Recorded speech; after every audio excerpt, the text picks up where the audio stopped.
So you beautiful people, welcome back to the channel. Today I wanted to focus on the massive news that Activision Blizzard is now owned by Microsoft. Well, that's coming with a slight caveat, which we'll discuss in this video. But I also wanted to speak about the ramifications of what's this going to do to the likes of PlayStation and Call of Duty, and what does this mean for the future of Call of Duty in general. Now, if you do enjoy the video at any portion, please don't forget to drop a like, and if you are new here, consider subscribing with the notification bell click so you get my Call of Duty videos as soon as they are published. So Microsoft has brought Activision Blizzard for around $70 billion. Now, this isn't a done and dusted deal by any stretch of the imagination. There are plenty of hurdles that they've got to get over to hash this deal out before it is finalized. Now, they may come up against some opposition and even some legal challenges because this could be seen as a monopoly on the gaming industry. The likes of the US government could get involved, but I wouldn't be surprised if legal action was taken by Sony when it comes to the likes of this happening. I'm not too sure because Sony is absolutely monstrous in size. However, it may be in their best interest to at least push the agenda to see what they can get out of this ultimately, because it is going to affect them. Now, I'm not surprised by this deal in any way, shape or form, because this is what Microsoft does. Microsoft has always thrown money to try and gain traction. It's essentially what they did with the release of the Xbox 360. They went to Activision Blizzard with a briefcase full of money and said, what exclusivity deals can you give us for this money? And the rest is history. They got the maps 2 or so weeks early before the PlayStation fans did, and obviously that has switched over in time, and PlayStation has had that privilege, which is ultimately something that I used to brag about myself as a PlayStation fan, but it only hurts the gamers in the long run. So I don't really like this exclusivity deal with games that are on 2 different consoles or PC as well. I've looked at the socials, I've seen many Xbox fans giving grief to Sony fans, which is only right because it's something we've done over the years. But the reality is they've not really educated themselves before they've done this.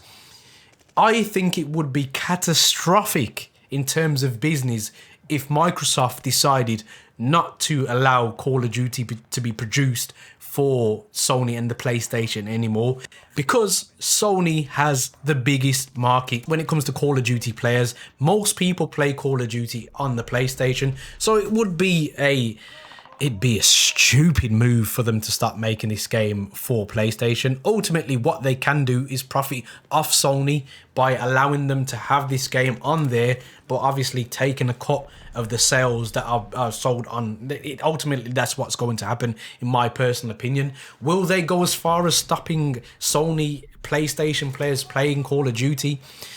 For one of the biggest games that Activision has, it would be the most stupid move ever. And that's why I believe no matter who your allegiance is, if you think with some kind of critical thinking, it would be a stupid idea.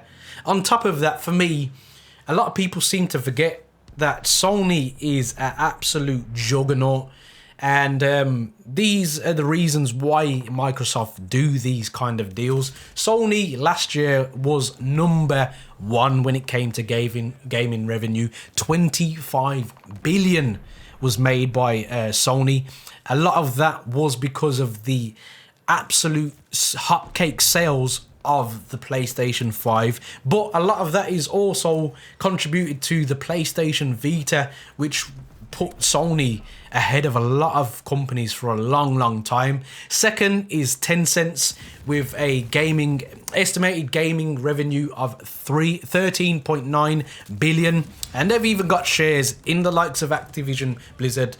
So very savvy, very savvy company here. Third was Nintendo with 12.1 billion in gaming revenue. Fourth was Microsoft with 11.6, and fifth was Activision Blizzard with 8.1. So even combined together, their revenue still isn't as much as Sony's.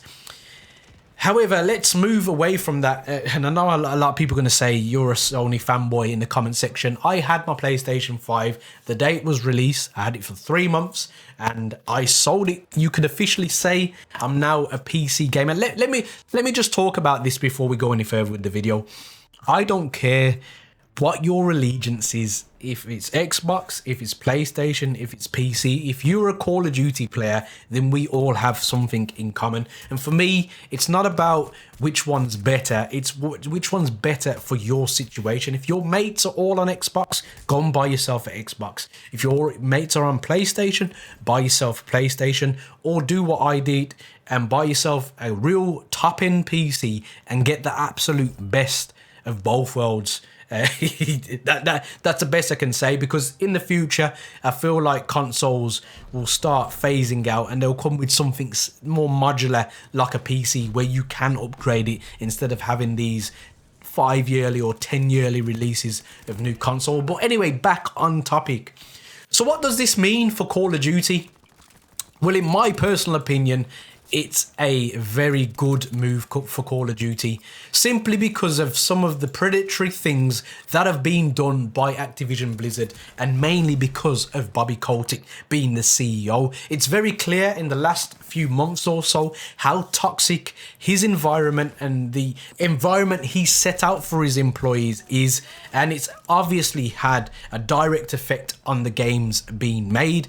Now, Phil Spencer, who Bobby will be reporting to until the point where this deal is done, where the rumors are Bobby will be leaving, he is someone that believes that the console war for a start is a load of nonsense and he thinks it's bad for gaming. So I like his kind of ethos already. Now, you better believe that Phil Spencer and Microsoft are going to do everything within their power to make sure Activision Blizzard punch out some of the hottest games we've seen in a long time. They cannot afford for this acquisition to fail, especially if they really do want to rival the likes of Tencent and Sony. They need this to work. So ultimately, I think there will be massive changes in terms of the work environment, but also in the dedication and the process and the making of Call of Duty along with the other games. Things like skill-based matchmaking, I think we may actually start to see things fly out the window, thank the Lord above, simply because they turn off the gamer, and that's been proven. I feel like that's proportionately why the sales have gone down of Call of Duty year upon year, because of the hot mess that it is currently. It's clear that they've done as much as they can behind the scenes with algorithms to manipulate how we play that game and how long we play that game for. I don't believe Microsoft will utilize that. Well, certainly not as much. They may utilize it, but they may tone it down a bit so things become a bit more organic in terms of fun and in terms of people returning upon their own back. Because if you gain a loyal customer, you tend to have that customer for life. That's something that you can't put in an algorithm to maintain.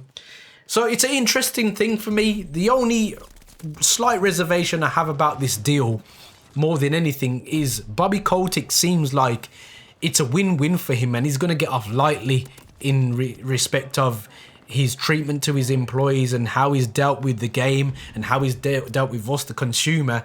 He will earn the bare minimum of 250 million to walk away out of this. In fact, after doing a bit of research, it seems like that will be more in the region of 480 million. So it's quite obvious why this deal has happened, because ultimately things aren't looking very good for him at the moment, and this may be his way to cash in, get the heat off his back and just sail off into the sunset. But it's an interesting thing that's going on. Whether it will cross the line and actually get finalized, I don't know. It's likely, but there will be some bumps in the road. But it's very interesting, and I think with the state of Call of Duty, especially if you're a Call of Duty YouTuber or an OG fan, things are hard right now in Call of Duty. So If this gives us that little bit of hope, then I'll take it. Guys, down in the comment section, let me know your thoughts and feelings about this takeover, and what do you believe it means for the future of Call of Duty in general and the future of Call of Duty on the PlayStation. Guys, there are many buttons you could hit, but like and subscribe button, I hope they took your fancy, and as always guys, don't forget to stay on the right track. Peace.